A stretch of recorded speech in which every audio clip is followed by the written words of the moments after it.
May ulam akong kakaibang ulam, pero masarap to. Pero inuulam na to doon sa Manila pa ako. Inuulam na to. Kaya tignan natin, tara. Ano? Bunga ng malunggay. Gugulayin natin. Hindi ko alam kung paano gulayin yan, pero gagawa natin ng ibang recipe. Tara. Gulayan na. Hihimayin pa to, hihimayin. Ito, ayun o, sakto ang laki. Kaya tara. Ayan, nahiwa-hiwa ko na yung kamote. Tapos yung malunggay. Tara. Lulutuin na natin. So ayan, nakaluto na ako. At kakain na ako.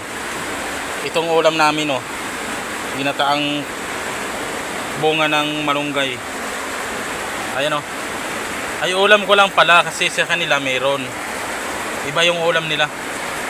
Inamiss ko yung ganito ang luto eh. Sarap. Tara, kumain na tayo.